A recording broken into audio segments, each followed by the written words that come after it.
Jonathan Frakes' career changed drastically after playing Commander Riker in Star Trek. After Thunderbirds bombed in 2004, Hollywood blacklisted him overnight. Studios stopped calling. He had to sell something. A store built by his wife helped keep things moving. He called movie jail. And gone from film for nearly 20 years. Hollywood tried to hide what happened next. Jonathan Frakes was born at a modest Bellefonte, Pennsylvania hospital on August 19, 1952. His parents lived in State College, but all the babies were born in Bellefonte. Jonathan joked that Penn State lecturers visited him there other than to see the baby. Because Bellefonte had booze stores and State College didn't, his father, James, was a respected English professor, and his mother, Doris, was a passionate teacher. When Jonathan was 5, his family moved to Bethlehem, Pennsylvania, after his father accepted a job at Lehigh University. Jonathan and his younger brother Daniel grew raised there. Daniel died of pancreatic cancer in 1997. Jonathan got a trombone in 4th grade. Not his choice. He had long arms. But that chance pick started a lifelong music obsession. Jonathan quickly took to jazz after his father introduced it. He joined Bethlehem's famous Liberty High School Grenadier Band. At the 1970 Festival of States in Florida, they earned field and parade honors. The mayor renamed a city thoroughfare after them. Jonathan liked that moment. He thought the band was better than the football squad and people came for halftime shows. He majored in psychology at Penn State after high school. That ended quickly. While ushering at a theatrical festival one summer, a director invited him to join a show. Jonathan switched majors to theater arts after seeing the actors having fun. He later joked that a theater degree was impractical but revolutionized his life. He joined Penn State's Thespians, performed incessantly, and scarcely slept. But he liked it. Jonathan attended Harvard for training after getting his BFA in 1974. He studied professional acting at the Loeb Drama Center and worked with theatrical groups in the summers. He claimed students could be hired for the cast. He learned a lot from elder performers and directors in this important profession. That discipline and hands-on experience prepared him for pro. Jonathan Frakes earned a Penn State Theater Arts degree in 1974. He moved to NYC like thousands of other performers to pursue a dream. But New York made it difficult. He damaged his back waiting tables and moving furniture. He played minor roles in improbable ragtime theater and Eugene O'Neill's The Hairy Ape. He finally appeared on Broadway in Shenandoah in 1976. He dressed as Captain America for Marvel Comics at conventions, one of his oddest gigs. It wasn't glamorous, but it taught him how to handle fans, which will help him later. His breakthrough came in 1977. NBC's The Doctors cast him as Vietnam veteran Tom Carroll. His wage was stable for a spell. But the role ended. His agent suggested Los Angeles once his role was written. He packed up again and headed west in 1978. That's where things changed gradually. LA gave him additional TV opportunities, but he didn't become famous immediately.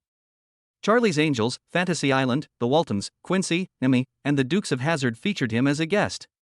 Though little, these jobs helped him establish himself. He showed up, learned, and proved himself at each audition. Beach Patrol was his 1979 TV role. The pilot for a new show failed. Yet another dead end. He starred with Robin Strand and Christy Delisle in a film produced by Aaron Spelling, but it failed. Frakes worked on many pilots that were never picked up, like many Hollywood performers. He kept working, but the big break seemed far away. He believed he found it in 1983. Based on a successful miniseries, NBC cast him in Bare Essence, a primetime soap. The show was cancelled soon after it started since the audience didn't care about the tremendous risk. Another setback. But this time, it was good. He met Jeannie Francis on set. They first didn't click. He made fun of her hair, but fate had other plans. After 2 years, they reunited on the huge Civil War miniseries North and South in 1985. After 6 months of filming in the South, something snapped. Their relationship and Frakes' next great career chapter began. North and South was popular, and Frakes was Stanley Hazard. He finally gained attention. 1987 followed. Jeannie and her family persuaded Frakes to audition for a new sci-fi show. After 6 weeks and 7 auditions, he landed the position. On Star Trek: The Next Generation, he played Commander William Riker. Everything changed then.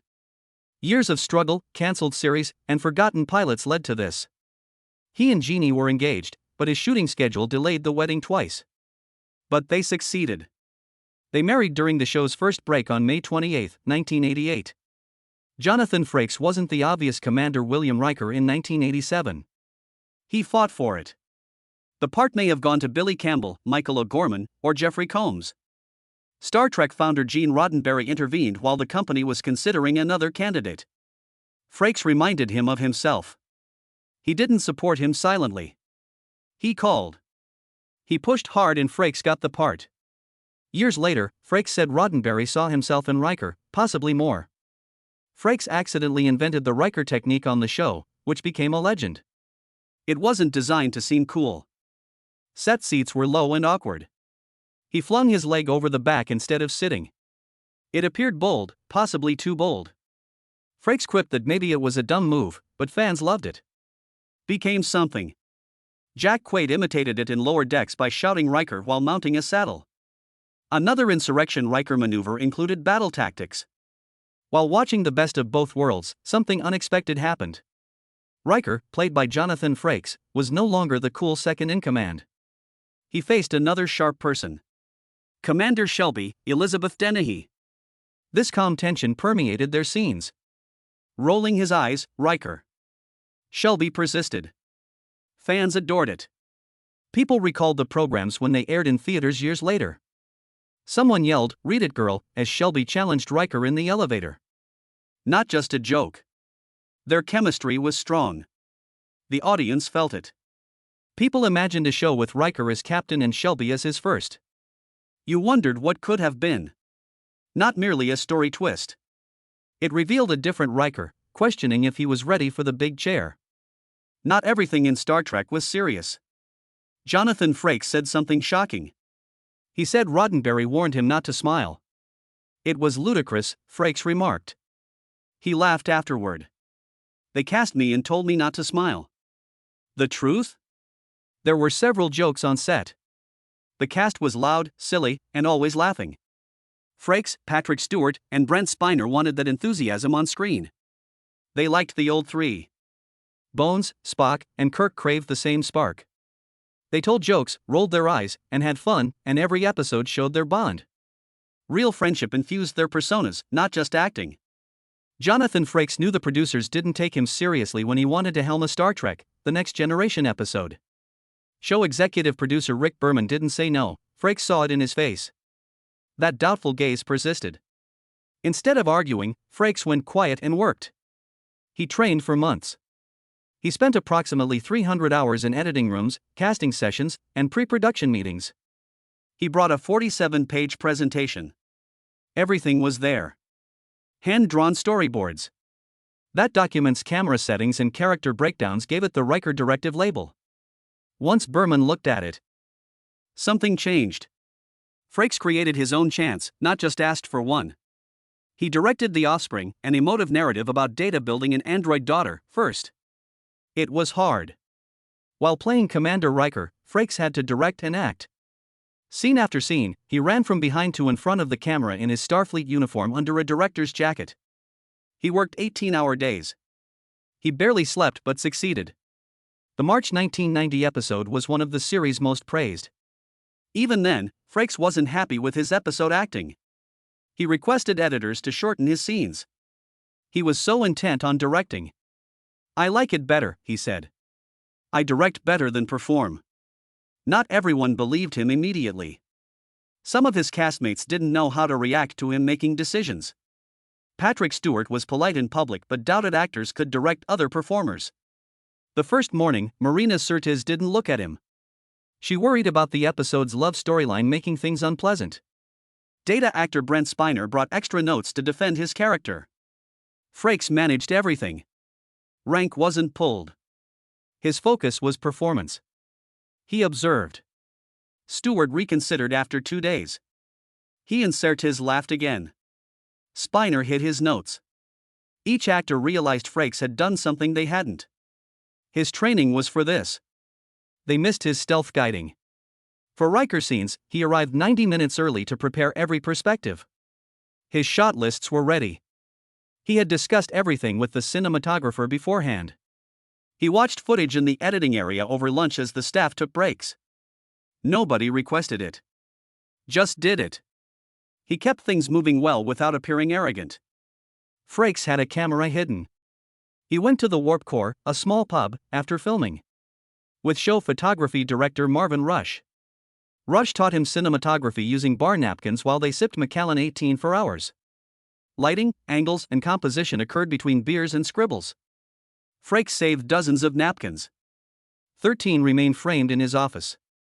Paramount sought a Star Trek director, First Contact. He wasn't their first pick. Sir Ridley Scott and John McTiernan had declined. Nobody knows Star Trek better than Frakes. He got the tone, characters, and world. So Paramount hired him. 10 weeks to prepare, 12 weeks to shoot for Frakes. From television, where each process took 7 days, this was a big change.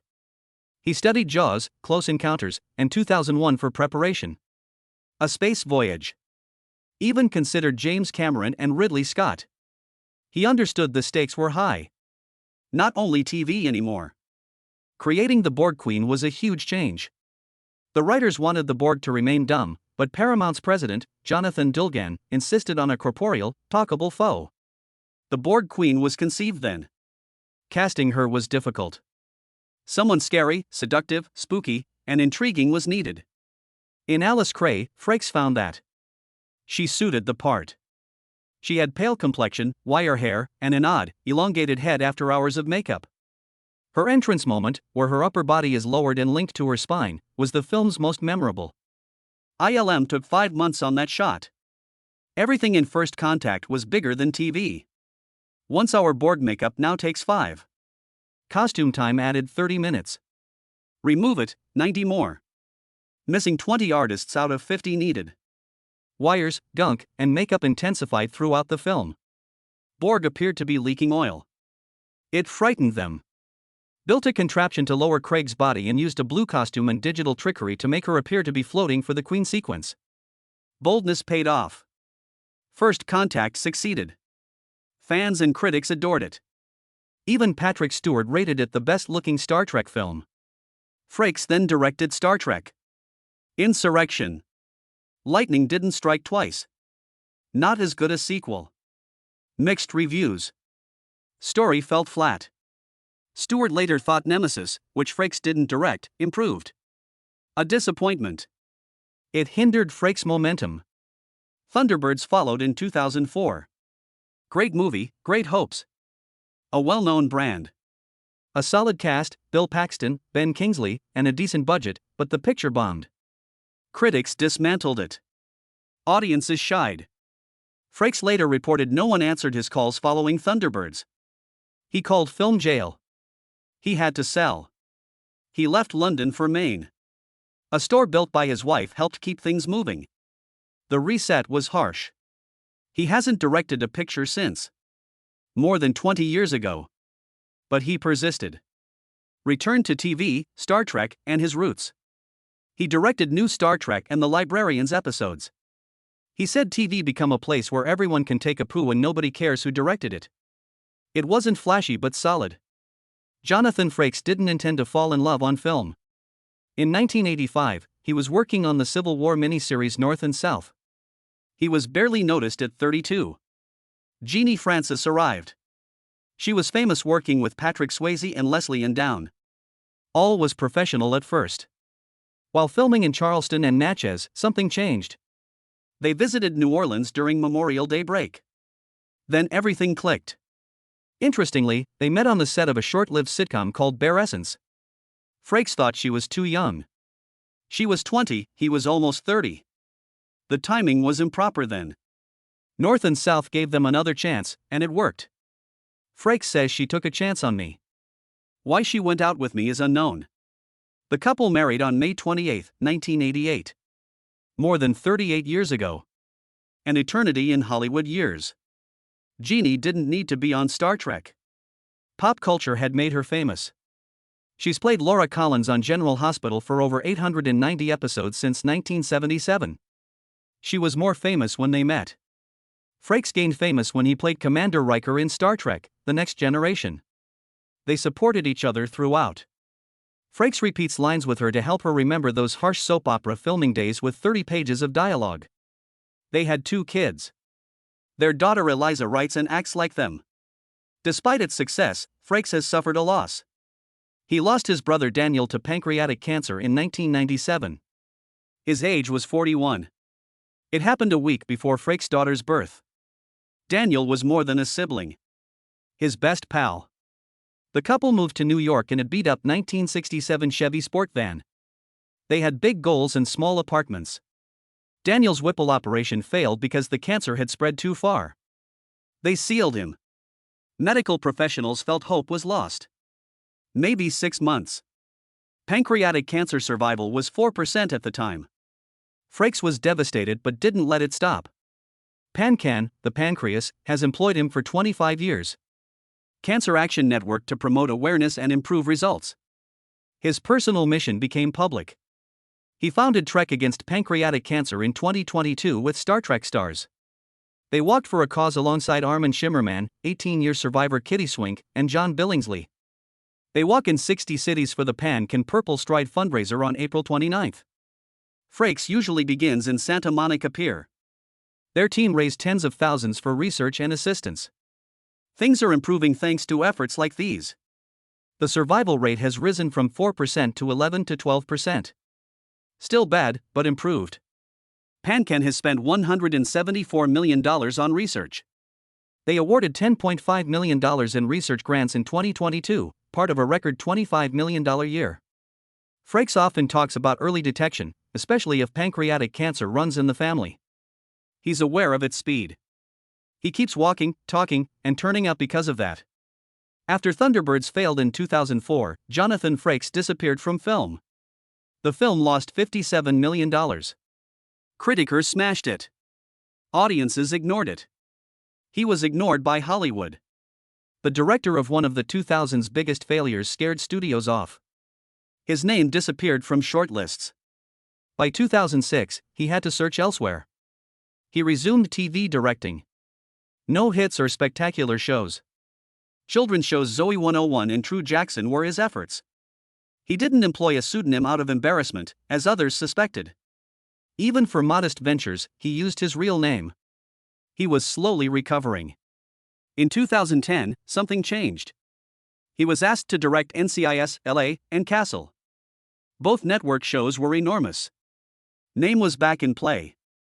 He no longer bombed at the box office. He persisted. He became known as the sci-fi fixer.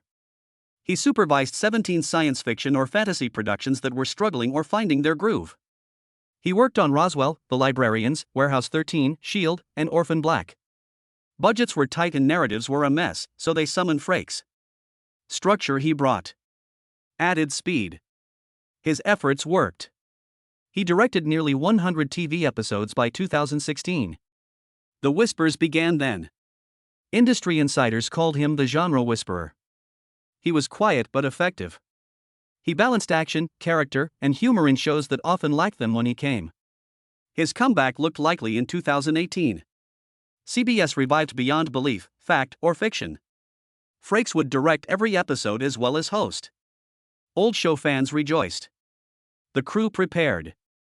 CBS canceled 3 days before production. Just like that. Creative differences, they claimed. Like Deja Vu. The original Beyond Belief had issues too. Fox moved its time slots. It was cancelled after 2 years on hiatus.